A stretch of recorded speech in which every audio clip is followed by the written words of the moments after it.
Hi, I'm Julia Moberg, editor of the Children's Book of the Month Club.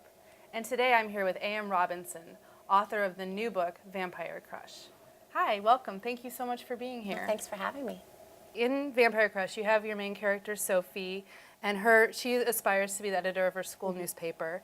And when she's given an assignment to interview a couple of the new kids in school, she finds herself caught up in the reappearance of a childhood crush who may or may not be a vampire.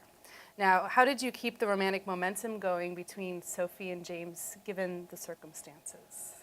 Well, I think that Sophie and James, I've always loved relationships that sort of begin in childhood because both people are changing, and yet at the same time, I think that you have a real connection if you grew up together. James moves away in 8th grade, but at the beginning of Vampire Crush, he's moved back, but he's changed. And I liked the idea of a romance where someone has come back into a vampire that you've known before, so you see exactly how that affects their relationship. Because they're sort of rekindling their relationship, but things are different this time around. Right, and so I think that there's momentum in figuring out exactly, I'll go ahead and spoil it, James is a vampire, but I think that there's momentum for Sophie in finding that out, she can tell something's off. But so that kept going, and once she does figure that out,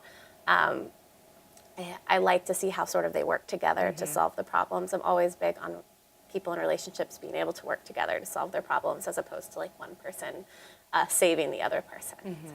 As everyone knows, there's a lot of vampire novels and series out there. What is your take on the whole vampire phenomenon, and how did you come up with your own version?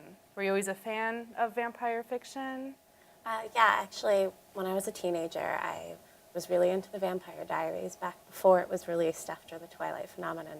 And I always just sort of loved reading about vampires who were old and sort of taken from a point in history and then sort of transported to this modern world and how they would interact with the different things in high school. That said, I always sort of felt that a lot of the vampire books tend to be overly angsty and dark, and I always thought that there were so many opportunities for humor.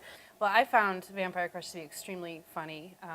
It was very witty, and it had me laughing out loud. How were you able to keep things funny but avoid writing a parody at the same time? Well, I tried to make the characters all are dealing with sort of their own very real problems.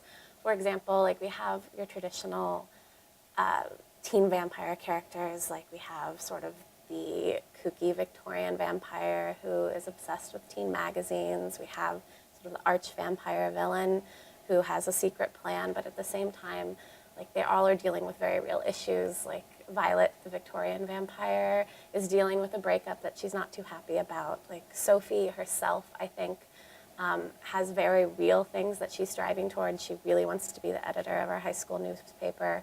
So I think that even though the characters are funny and sometimes they verge a little bit more towards the cartoonish, they still resonate as people in a lot of ways. I found an interesting review on Goodreads.com where someone described Vampire Crush as the vampire book for people who hate vampire books, but also the vampire book for people who love vampire books. And I just thought that was interesting. Did you set out to strike this sort of balance? I did. I always, when I was writing this, I wanted to sort of use these things and twist them into interesting ways so that people who sort of get tired of the cliches will be amused by sort of the ways that they're turned on their head here, but also the people who love them will still find a very enjoyable, it's sort of like reading something that you've grown up reading your whole life.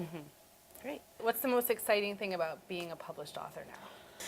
I mean, seeing it in print is really exciting.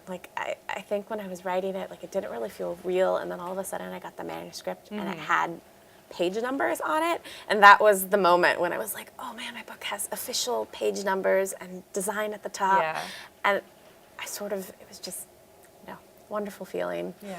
I'm also excited about sort of sharing it with readers. I want to know, and I'm sure a lot of your readers will want to know as well, is Sophie's story going to continue? And if not, what are you working on right now? Well, I hope Sophie's story is going to continue. I definitely have a life planned out for her. I think a lot of it just depends on sort of the life of Vampire Crush. But definitely have plans for her if I'm able to write them. Well, thank you so much for coming Thanks and for having talking me. to us. We're very excited about Vampire Crush. Me too. This is A.M. Robinson, and you can find Vampire Crush at Children's Book of the Month Club.